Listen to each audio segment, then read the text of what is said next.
사랑하는 성도 여러분, 7월 19일 금요일 아침입니다. 하나님의 은혜와 평강이 함께하기를 축복합니다. 좋아요, 구독 꼭 눌러주세요. 우리 천만 성도 큐티하는 그날까지 함께 달려가도록 하겠습니다. 오늘 우리에게 주신 하나님 말씀은 열왕기하 13장 1절로 13절까지의 말씀인데요. 우리 4절의 말씀 같이 읽도록 하겠습니다. 아람 왕이 이스라엘을 학대함으로 여호아스가 여호와께 간구하며 여호와께서 들으셨으니 이는 그들이 학대받음을 보셨습니다. 아멘. 다시 우린 북이스라엘의 이야기를 살펴봅니다. 남유다가 요아스, 아시아의 아들 요아스가 제23년을 통치하고 있을 때에 북이스라엘은 그 예후의 아들 여호아스가 사마리아를 다스리고 있었어요. 이때 이제 17년간 다스리게 되었는데 북이스라엘이 예후 이후에 하나님의 은혜로 인하여서 예후의 집안을 4대가 다스릴 수 있도록 그래서 한 100년을 다스릴 수 있는 하나님 은혜를 주셨잖아요. 그러면 이 모든 통치권을 하나님께서 주셨으니까 그것을 아멘으로 받아들이고 하나님의 뜻 가운데 순종해야 하는데 그의 아버지 예후 때부터 시작해서 여로보암의 길, 산당을 없애지 아니하고 여로보암의 길을 걸음으로 인하여서 또 하나님의 그 마음을 슬프게 하게 된 것이죠. 그래서 여호아스도 여전히 여호와 보시기에 악을 행하였다라고 말하고 있습니다. 그래서 여호와 보시기에 악을 행하고 이스라엘에게 범죄하게 한 느밧의 아들 여로보암의 길을 따랐다라고 말하고 있습니다. 이 여로보암이 그 악명이 높은 것 같아요. 그렇죠? 북이스라엘을 하나님께서 축복해 주셔서 떼어 주셨는데 북이스라엘에서 다윗처럼 하나님 말씀에 순종하면 하나님께서 북이스라엘도 축복해 주시겠다고 그렇게 말씀하셨는데 여로보암이 그 신실하신 하나님 말씀에 순종하지 못하고 우상을 숭배하게 되었고 백성이 두려워서 사람이 두려워서 단과 베델의 우상을 만드는 바람에 하나님의 마음에서 점점 떠나 있는 그런 본질적으로 근본적으로 하나님을 떠나 있는 그런 마음의 범죄를 저지르게 되었는데 북이스라엘의 대부분의 왕들이 여로보암 길을 택한 거죠. 그러니까 하나님을 전적으로 신뢰하지 못했다는 겁니다.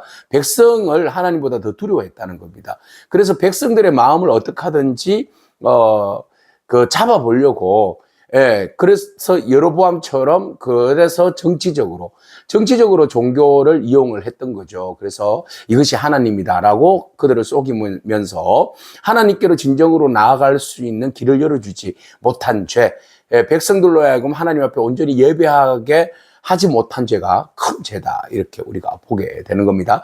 그래서 하나님께서 그를 별로 좋아하지 않아서 하나님께서 진노하셨어요. 그래서 주변에 있는 왕 아람이 늘 언제나 아람 나라가 공격했는데 그 하사엘이 또 그의 아들 베나닥과 함께 이스라엘을 공격하게 됩니다. 국경지대에 있으니까 늘 언제나 아람으로부터 공격의 대상이었고 또 하나님께서 또 하사엘과 그의 아들 베나닥을 통하여서 이스라엘을 공격하게 하신 것이죠. 그러면 역시 우리가 주변에 있는 환경들로 인하여서 어려운 일을 당할 때에 적들로부터 공격을 받을 때에 우리가 언제나 생각해야 할 것은 바로 내가 하나님 앞에서 뭔가 잘못하진 않았는지 하나님의 뜻을 온전히 순종하고 실천하고 있는 일을 거절하고 있지는 않는지 하나님의 뜻으로부터 돌아서고 있지는 않는지 그런 이제 우리 자신들을 한번 점검해 보는 그런 시간들을 가져야 할 필요가 있습니다. 그래서 하나님께서 베나닷을 통하여서 또는 하사엘을 통하여서 북이스라엘 치는 그 상황에서 아시아가 하나님을 알았으면 자신들을 돌아보는 마음이 필요한 거죠. 자, 그래서 그런 상황 가운데서 그가 깨달은 거예요. 이 어려운 가운데 우리가 하나님 앞에 간구해보자. 자, 여기까지 좋았습니다. 그래서 여호아스가 이스라엘을 학대하는 그런 이제 상황 가운데서 여호아스가 하나님 앞에 간구했습니다. 하나님 도와주세요. 우리 기도 들어주세요. 지금 아람 나라가 우리를 힘들게 하는데 하나님 우리를 돌봐주세요. 이렇게 기도했더니 하나님께서 긍휼을 베풀어 주신 거죠. 하나님께서 긍휼을 베풀어 주셔서 구원자를 보내주셔서 이스라엘을 구원해 주십니다. 마치 이것은 사사기와 같은 그런 이제 모습을 보게 되는 거죠. 이스라엘의 암흑기, 사사기 시대가 어떻습니까? 그들이 암흑기에 젖어들었는데 그들의 욕심, 하나님을 떠나서 살았을 때 하나님 주변의 나라를 통하여서 이스라엘 백성들을 쳤고 그들이 그 가운데서 하나님께 도움을 구하였고 물론 회개를 통한 도움을 구하는 거죠.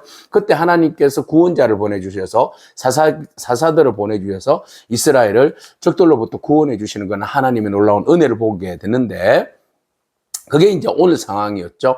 자, 오늘 상황에서 북이스라엘의 여호아스가 그 하나님의 뜻이 아니라 여로보암의 길을 따랐고, 그리고 하나님께서 주변에 있는 아람을 통하여서 그들을 공격했고, 그들이 회개하기보다는 하나님의 도움을 구했다. 그래서 하나님은 그 진노 가운데 있다 할지라도, 제약 가운데 있다 할지라도 하나님을 찾는 자들에게 하나님 긍휼을 베풀어 주시는 그 놀라운 은혜를 우리가 바라보는 겁니다. 우리가 악할지라도 좋은 것을 응답하시는 하나님을 기대합니다. 좋으신 하나님께서 우리가 악하고 범죄한 가운데 있다 할지라도 우리에게 은혜를 베풀어 주신 것은 우리로 하여금 깨닫고 하나님의 은혜 안으로 들어오게 하기 위함이고, 은혜를 계속 누리기 위하여서는 하나님 말씀을 떠나지 않기를 원하는 것이 하나님의 마음입니다. 우리가 일회성으로 하나님의 은혜를 구하면 안 돼요. 하나님 도와주세요. 이번 한 번만 도와주세요. 한 번만이 어디 있어요? 하나님 늘 언제나 우리와 함께 하시고 언제나 우리와 동행하시고 우리를 도와주시는 분이 하나님이십니다. 그렇다면 우리가 문제가 있는 거죠. 일회성 한 번만 도와주시고 돌아서면, 내가 급한 불만 껐다 하면 또 다른 짓을 하고 하나님을 떠나서 여로보암의 길을 따르는 것이 우리의 그 한계지 않습니까? 그래서 하나님은 여로보암의 길이 아니라 끊임없이 하나님 말씀을 기억하고 순종하고 하나님의 은혜 안에 계속 머물기를 원하시는 것이 하나님의 마음이죠. 자, 그들은 여전히 6절에 보니까 그들이 이스라엘에게 범죄하게 한 여로보암의 집에 제에서 떠나지 아니했다. 그래서 이게 문제예요. 하나님 은혜를 입었으면 떠나야죠. 여로보암의 길을 떠나고 주의 뜻을 따라야 되죠. 그러니까는 하나님께서 또 그 주변에 있는 아람 나라를 통해서 또 징계하는데, 이번에는 그들이 이제 아세라 목상까지도 그대로 둔 상태였어요. 그래서 아람 나라가 쳐들어와서 모든 걸 타작마당해서 티끌같이 다 이제 진멸시키고, 남은 것이라고는 마병 50명, 병거 10대, 보병 10,000명 외에는 여호아스에게 남은 것이 없다. 그래서 괴멸을 시켰다. 모든 것이 그냥 다 떠나가 버렸다. 초라한 그런 이제 연명 수준의 어떤 그 북이스라엘 왕조의 연약한 모습을 보여주고 있습니다. 그래서 하나님의 말씀을 떠나면, 하나님의 은혜를 입었음에도 불구하고 은혜를 계속 유지하지 않으면 우리가 그 은혜 받고 구원받고 하나님의 기름 부으심과 축복을 또 다시 빼앗길 수 있는 그런 환경이 온다는 겁니다. 우리가 붙들은 은혜, 우리가 뭐 잘났다고 하나님께서 이스라엘 백성들에게 아람으로부터 구원해 주셨을까요? 그죠?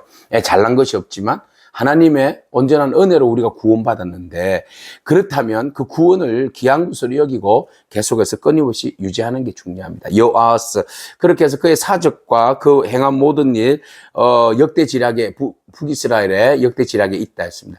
그게 뭐 사적과 행한 일이 뭐가 있겠습니까? 뭐 있을 수도 있지만 하나님 보시기에는 하나도 없다. 그죠? 네, 하나님 보시기에 마음에 드는 사적이 있어야 되겠죠.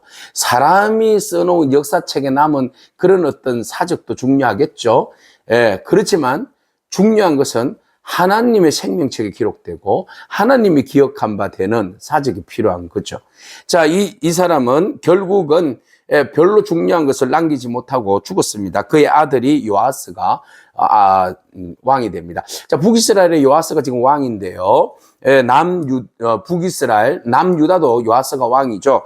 그렇게 헷갈리지 말아야 됩니다. 자, 북이스라엘, 남유다의 왕 요아스가 제37년에 아하스의 아들 요아스가 사마리아를 다스리게 되었다. 그때 16년간 다스렸다 그랬어요.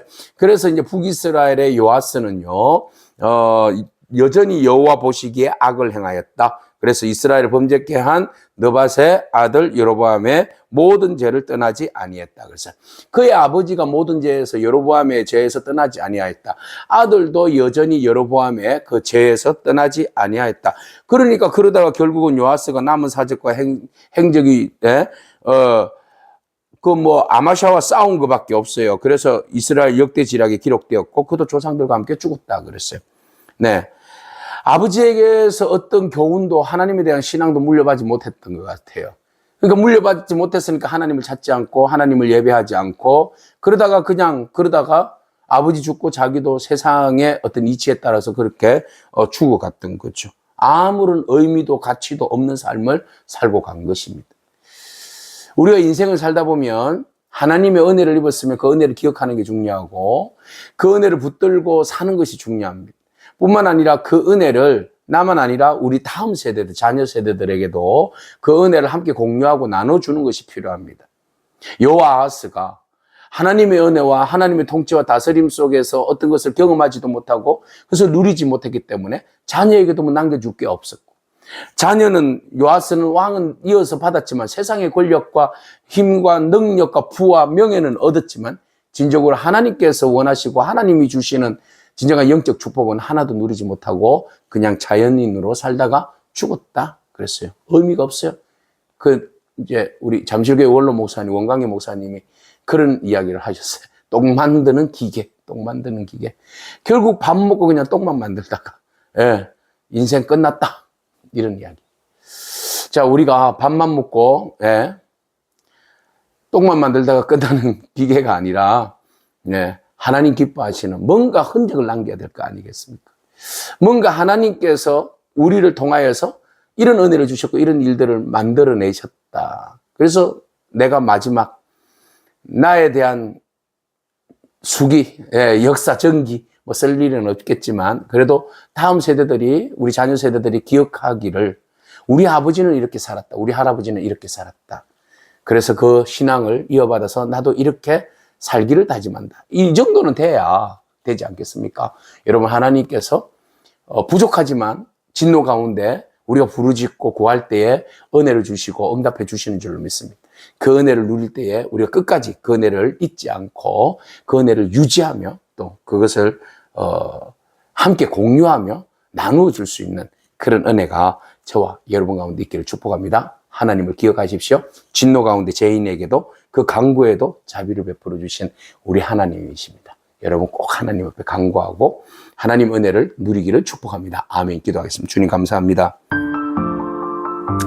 끊임없이 반복되는 이스라엘의 범죄의 모습을 바라봅니다. 하나님 은혜를 입었음에도 불구하고 또 돌았으면 또 범죄하는 마치 하나님의 은혜를 일회성 어떤 은혜로만 생각하고 마는 그런 어리석음의 모습들을 바라봅니다. 하나님의 은혜는 언제나 우리에게 지속적이고 영원한 줄로 믿습니다. 그 은혜를 우리가 계속 누리기에 부족함이 없도록 하나님의 말씀에 깊은 뿌리를 내리고 언제나 어제나 오늘이나 내일도 동일하신 하나님의 은혜를 간절히 사모하며 나아가는 저희들 될 수 있도록 축복하여 주시옵소서. 그리하여서 우리가 하나님으로부터 받은 은혜를 누리고 또 우리가 그것을 전수하고 나눌 수 있는 그런 놀라운 은혜가 우리 가운데 있게 하옵소서. 항상 우리가 부족하지만 자비를 베풀어 주신 하나님의 은혜에 감사드리옵고 예수님의 귀하신 이름으로 기도합니다. 아멘. 오늘도 믿음으로 승리하길 축복합니다. 아멘.